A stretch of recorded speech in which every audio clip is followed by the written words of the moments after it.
I'd like to begin by acknowledging the traditional owners, the Ngunnawal people, and thank the acknowledgement that was given this morning by the department.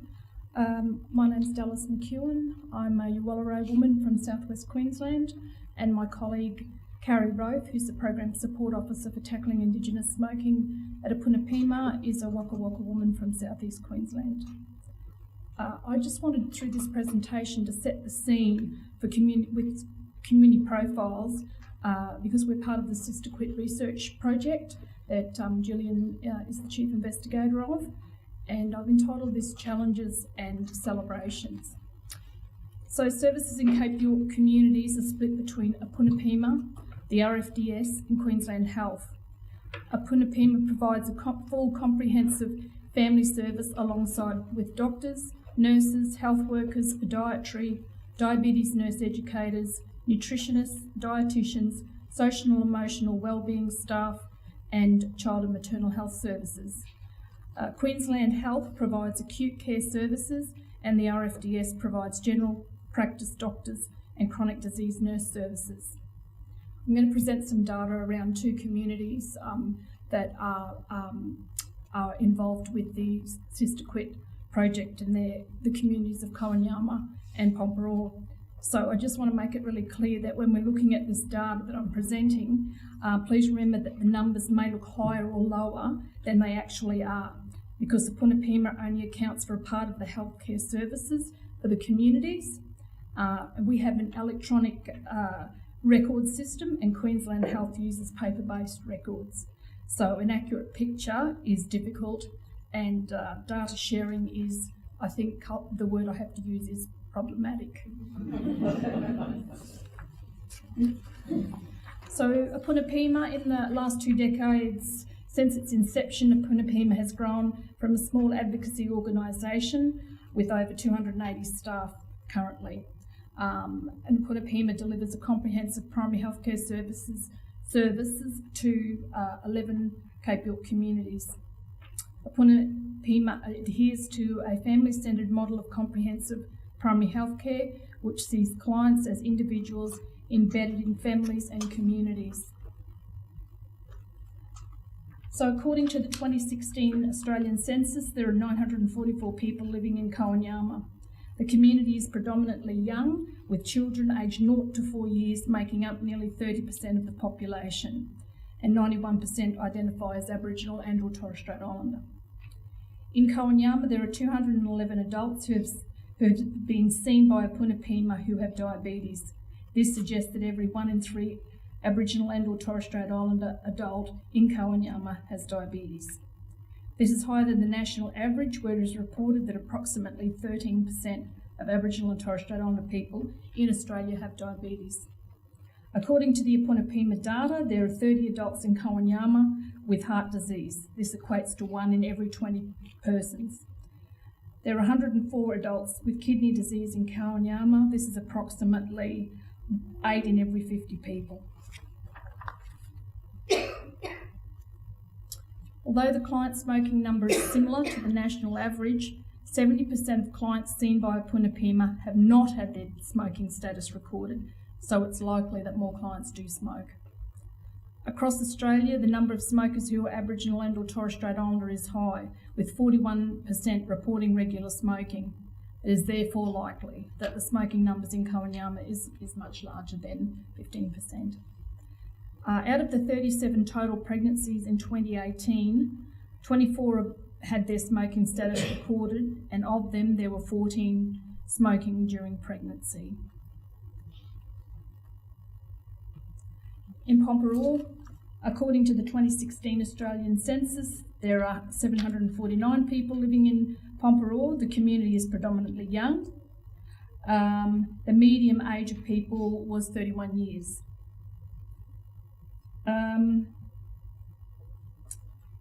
Higher uncontrolled blood pressure is a risk factor for several diseases, including heart disease, kidney disease and stroke.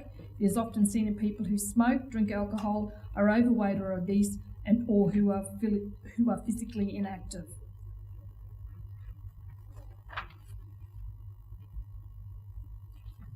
On average, a pregnant woman in Pomparore will receive 8 antenatal visits. with a punapima during their pregnancy. In 2018, out of 17 pregnancies, 6 women were active smokers and 4 had successfully quit smoking. As a punapima, as I said, are involved with the Sister Quit in both those communities, we have been relegated to the usual care site. So pregnant women in all communities would receive the following care. So the Tackling Indigenous Smoking program, which aims to improve the health of Aboriginal and Torres Strait Islander people by reducing the prevalence of tobacco use through population health promotion activities, which Professor Tom has explained quite well. The Punapima Maternal Child Health Strategy is focused on preconception to 19 years of age. The strategy guides the delivery of optimal clinical care whilst retaining a focus on prevention and early intervention to reduce risk factors for chronic disease and build protective factors to support child health, growth and development. We have brought with us a whole suite of position statements and strategies that a Punapima has produced, and there's enough here. If anyone would like to have it packed, you're more than welcome to take them. So usual care, bump to bubba. It was interesting seeing the other one, bump to bub. So ours is called bump to bubba, which is optimal infant nutrition. This area of work aims to build upon existing knowledge and strengths of community members to promote the importance of optimal nutrition in pregnancy and early life. Nutrition staff work alongside community-based staff to build confidence and capacity to deliver consistent maternal and child health nutrition messages. And Baby One program that we have creates the opportunity to achieve real improvements in the antenatal period and first 1,000 days of a baby's life. So, Sister Quit, usual care. Currently there's 6 women enrolled in the study. Incentives are used to provide for the family. So whilst, and I'm sure we all can acknowledge that whilst a woman may participate in this, if she's receiving an incentive in the way of groceries, money, vouchers for groceries, she's not just going to feed herself, she's going to feed the family. Anecdotally, Carrie has spoken with women, and the comment is often made, smoking will result in a smaller baby equals a less painful birth.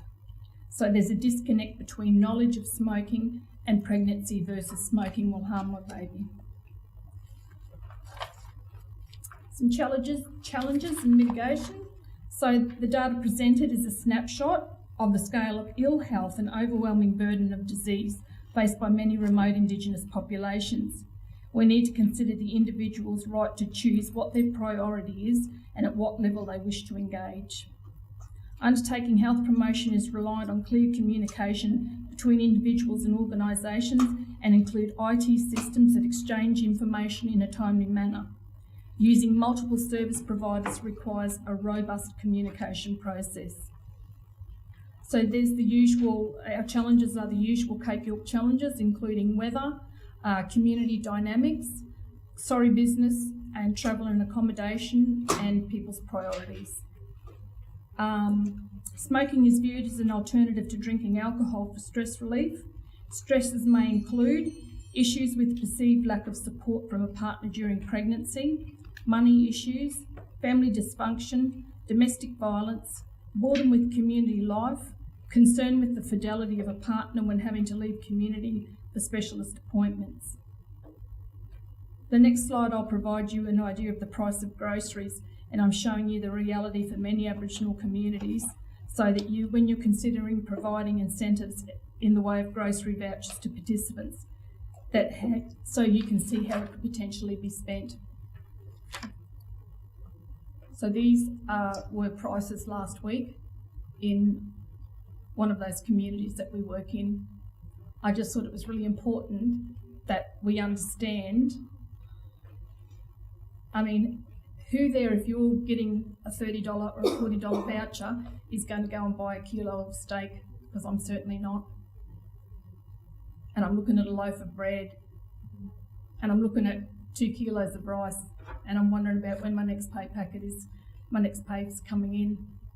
I just thought I had to put up there the information about the cigarettes, and even though we don't want to acknowledge it, single cigarettes at $2, it's easier to find a $20 note and buy 10 cigarettes than it is to find $60, $70. And so after all that, you've gone, gee, that's depressing. Thanks very much, Dallas. You can leave. I just want to say that, you know, I think that a lot of talk today about how we do things, and I think we have to keep remembering we need to use a strengths-based approach. Enough of the deficit. Everyone says if you want to know how to address things in Aboriginal and Torres Strait Islander communities, ask the people. There's so much strength going on in our communities. It is imperative that we start coming from a strength-based perspective. So a celebration. So currently there are 13 pregnant women between the two communities. However, 6 of them aren't eligible because they're non-smokers. So yay, small steps. So the reasons for the non-uptake of smoking, the message that they carry has been, smoking is harmful to my baby and I want a healthy baby. So I think, you know, we have to start capturing some of that anecdotal information because that's really powerful. Thank you.